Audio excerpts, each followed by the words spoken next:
Ever wondered why some tennis matchups seem destined for disaster?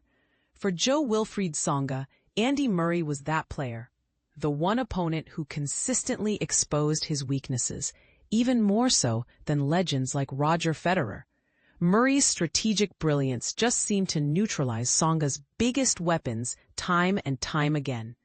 Andy Murray, a name synonymous with grit and tactical prowess, clinched 3 Grand Slam titles during his illustrious career before his retirement. He actually reached 11 major finals, and many speculate he could have snagged even more Grand Slams had he not been competing in an era dominated by the Big Three: Novak Djokovic, Rafael Nadal, and Roger Federer. While these 3 giants presented a monumental challenge for Murray himself, surprisingly, he posed an even greater hurdle for Jo-Wilfried Tsonga. Tsonga, a formidable player in his own right, reached a career-high ranking of world number 5 and accumulated 18 titles, including 2 prestigious Masters 1000 victories. Like many of his contemporaries, he faced an uphill battle against Djokovic, Nadal, and Federer, holding a losing record against each of them. But here's where it gets controversial. Tsonga's absolute worst record wasn't against any of these titans, but against Murray. Out of 16 matches, Tsonga only managed to secure a mere 2 victories. Let's break down the head-to-head records. Versus Novak Djokovic, 6-17. Tsonga won only 26.1% of matches. Versus Rafael Nadal, 4-10. Tsonga won only 28.6% of matches.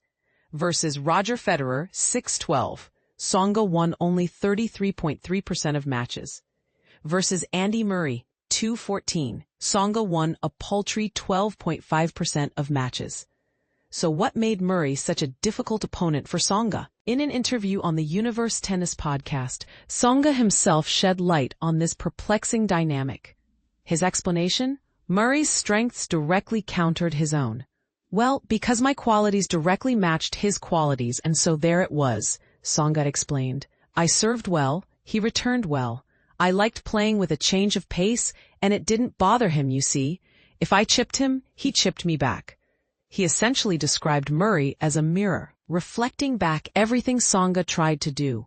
Tsonga elaborated, highlighting Murray's tactical acumen. He was a player who generally played very fairly. So he managed to block me often, quite a fine tactician, you see. When I put my big weapons in operation, he managed to play in places where he managed to cancel me out. And so, of course, it was him who bothered me a lot. Murray possessed an uncanny ability to neutralize Tsonga's power game, forcing him into uncomfortable positions and disrupting his rhythm. After you play on clay, frankly, it's a big challenge. I mean, there's no chance, you know. After you're in the game, you say, but if he does that, there's nothing I can do, Tsonga added, painting a picture of near desperation on the court against Murray. It's as if Murray held the key to unlocking Tsonga's weaknesses, leaving him feeling helpless. And this is the part most people miss. Despite the struggles against Murray, when asked about matches he'd like to replay, Tsonga didn't mention a single encounter with the Scotsman. Instead, he pinpointed 2 matches against Novak Djokovic, the 2008 Australian Open final, where he was defeated, and the 2012 Roland Garros quarterfinal, a heart-wrenching 5-set loss where he squandered 4 match points. Well, there's definitely my Australian Open final, said Tsonga. I would play that one again and play a second match against Djoko. He clearly felt he had unfinished business with those specific matches against Djokovic. I would like to replay my quarterfinal at Roland Garros, where I had 2 match points, and that year I was playing really well in tennis, and there you go.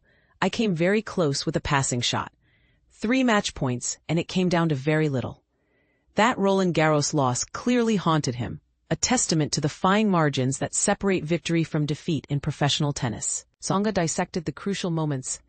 There are some on the 3 points. There are 2 points we're going to say I don't have much of a chance.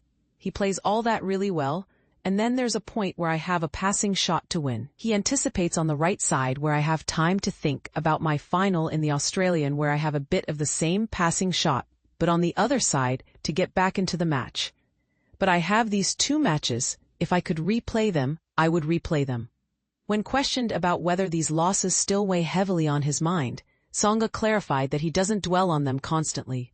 "So, I don't dwell on them," replied Tsonga. "On the other hand, if you ask me the question, which point I regret or that, I'm going to tell you this kind of thing. It seems the specific moments of missed opportunity are what linger, rather than the overall defeats themselves."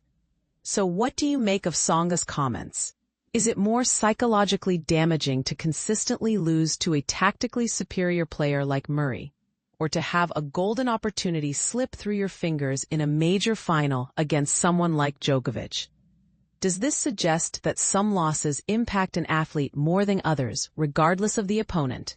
Share your thoughts in the comments below.